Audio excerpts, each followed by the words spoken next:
Alrighty guys, now it's time to reassemble. You already changed your gear oil. You already put the new oil in. Now all you need to do is put everything back together. So first thing you're going to want to do is put this clutch back in. All you need to do is make sure that little plastic ball in the bottom goes back in its metal piece right in here. It'll slide into a metal piece. It looks like it's made for the ball. You just slide it back in its hole.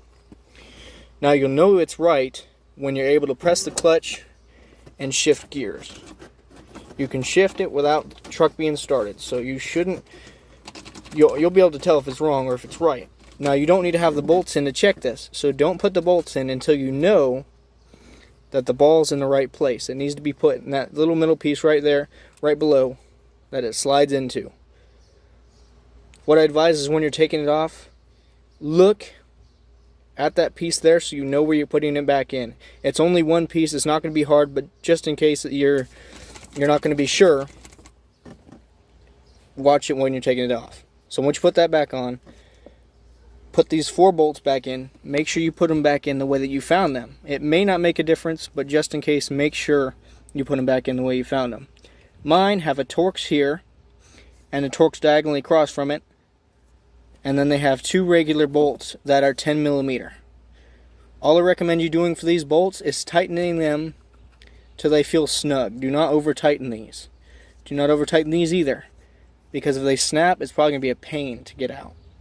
And you don't need to tighten them that much. Just make sure they're snug. Okay? Then we're going to go back onto the truck.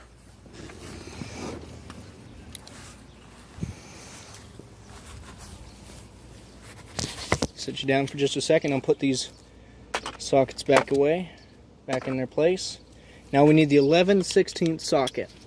Okay? We need the 11/16 socket.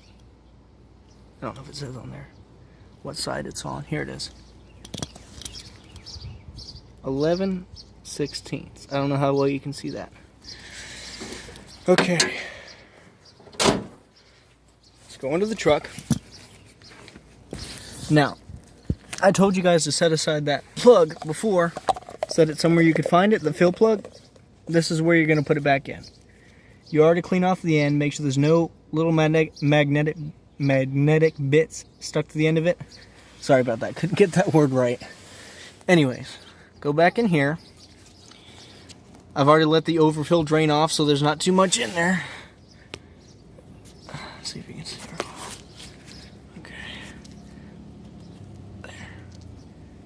Okay, now you're going to put it back in the hole.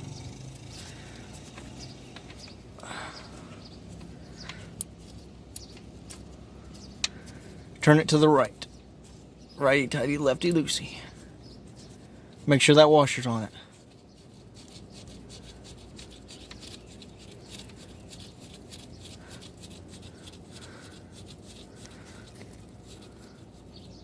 Okay. Now that it's on there snug by hand, you could probably get away with leaving it on there just snug by hand. But just for the sake of making sure it's safe, I'm going to give it maybe 1 turn with the ratchet on there so it doesn't come undone. Just get your rag real quick. We're going to wipe that bolt off so that our ratchet isn't going to slip when we're trying to tighten it down.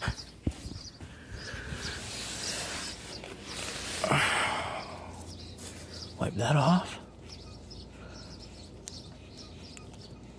Try and get all the oil off. Try and get any oil that dripped down off. Just to kind of keep your truck cleaned up a little. I don't know if it'd make any difference, but if it would hurt anything, I mean. But just in case, I'm going to wipe it off. So wipe your gear oil off your truck if any dripped down.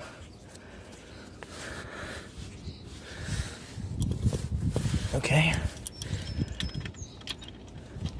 And if you're not sure if it's full, like when you're filling it up, you should be able to stick your finger in here and feel the top of the fluid.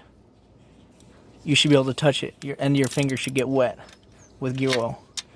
I recommend doing it with gloves because gear oil smells really bad. Okay. That's how you do that. Just make sure all your bolts are back in place, everything's tightened up and snug, and you're good to go. Have a blessed one, guys. Thank you.